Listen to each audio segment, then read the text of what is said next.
with me showing off all the stuff that I've accumulated.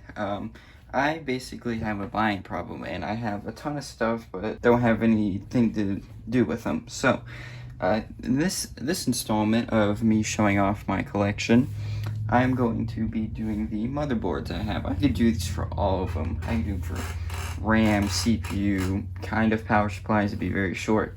But the only thing I can't do for is cases. It's the only thing I can't do it for. But anyways, I'm going to be showing off my motherboard collection, and to prove to you that I have a huge buying problem, I bought 6 more untested motherboards. So, and 2 of them I believe have CPUs installed on them. So that'd be interesting to see what CPUs they are. But anyways, I'm going to show off the motherboards that I have now. And yeah, we're gonna order them from oldest to newest, and there's no point in explaining what my plans are for these like I did with the graphics cards, because they're all gonna go in systems eventually. So without further ado, let's start. Starting with the oldest motherboard, we have this motherboard right here. So this is a, I probably should have looked before I started. Biostar. Oh boy, it's a Biostar motherboard. Well, anyways, I've had terrible experiences with Biostar motherboards. They're so finicky, and yeah, it's just weird.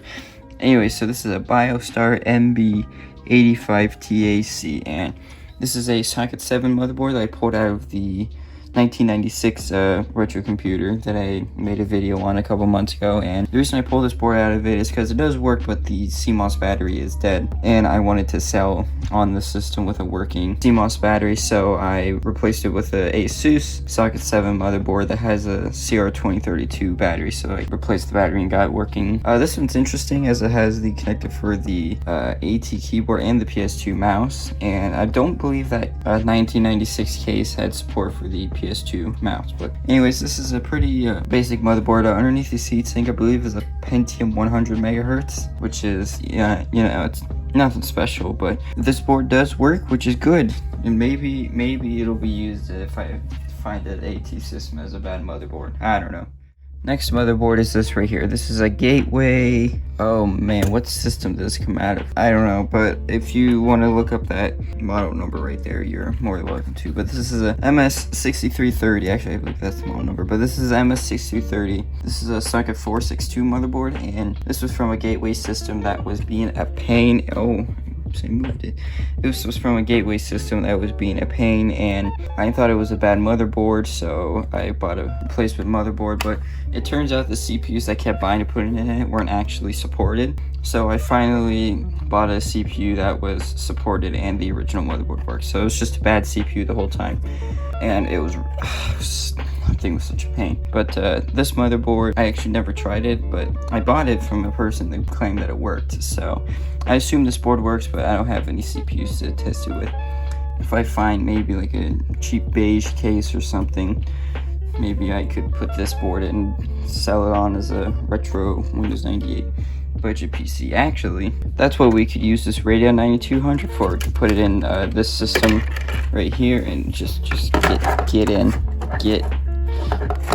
Aha, there we go. And now have a Windows 98 gaming PC. Get out. Get out. There we go. Probably ended up flexing the board a little more than I probably should. But anyways, next motherboard.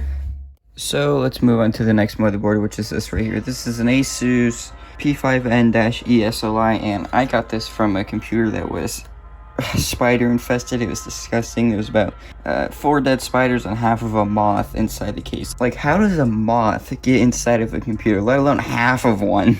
Like, the other half was just gone. It blows my mind. But the case on it was pretty scratched up anyway, so it wasn't worth cleaning out, so I just chucked it. And I got this motherboard out of it, which currently has the Core 2 Duo from my most popular YouTube video. Yeah, so this is a pretty neat motherboard. I've shown it a lot, actually. I showed this motherboard in the Core 2 Duo video, the Core 2 Quad video, the hard drive RAID video. It's seen a lot of appearances. Yeah, this is a good motherboard. Maybe put it in a budget. Oh, don't fall. So the next motherboard is pretty much, it's actually quite modern. At least I think it is. It's a pretty big step in years from that 775 motherboard to this Z170 motherboard. This was, how much did I pay for this? $45? $45, not including the cooler and the CPU. The CPU underneath of this is a 3570K, which is going to go into a pretty decent gaming system. This is a Z170 GD65, and it's pretty cool how it has these buttons here. And I don't know what kind of connector that is, but that looks way too high-tech for me. But anyways, yeah, that's really it, actually. I thought this motherboard would be more interesting. Supports SLI, right? Yeah, uh-huh. Cool, okay. So now we go from one of those big and heavy motherboards to one of these dinky little things. So this is an H81M, and this has a Pentium G3258 in it. This CPU is actually more doo-doo than I thought it was. I was going to put it in a budget gaming system and maybe put like my GTX 650 Ti, but with the 650 Ti, I can only get like 30 FPS Fortnite, which is the most important game. Just take this. Yeah, actually, no, we're going to leave it in there. Yeah, I'm going to probably replace the CPU for maybe like an i5 4460 or 4440 or whatever they're called. And I'll probably just keep the G3258 around because it's only worth like $15. So it's not even worth going through the process of selling it. So I'll probably just keep it in case I come across any 4th gen motherboards. And for the final motherboard, we have this, which is an ASRock Z170 motherboard. This was untested. I bought it for 35 bucks about a year ago, and I still haven't tried it. It's a pretty nice motherboard, and I would assume that this motherboard works because it's pretty new for something to go wrong on it, but I don't want to spend $100. Man, I am hearing things, apparently. 100. Anyways, I don't want to spend $120 on a 6600K, which is the cheapest K CPU. And I want to go K just so that this motherboard makes more sense. So 6600K is cheapest, and it's like $120. So before I spend that much on a CPU, I want to get maybe like a $30 Celeron. I think it's like a G3930 to put in here, because you always got to make sure. And maybe if I do get that G3930, I'll do a video on how well a $30 Celeron performs in 2020. So that's about it for this video, and well, here I am playing with a laptop Wi-Fi card. But anyways, hope you guys enjoyed this video. This is much shorter than the P1, but next video we're going to be taking a look at those 6 untested motherboards. One of them is a H55 motherboard, 4 of them are Z67 motherboards, and 1 of them is a B360 motherboard. So here, in case everyone wants the model number of this Dell Wi-Fi card, this was pulled, I don't remember what it was pulled from, but hope you guys enjoy this video, and I will see you guys next time. Look at this piece of crap monitor I have. Like, what is this? You know what? You should subscribe so that I can get ad revenue to buy a new one.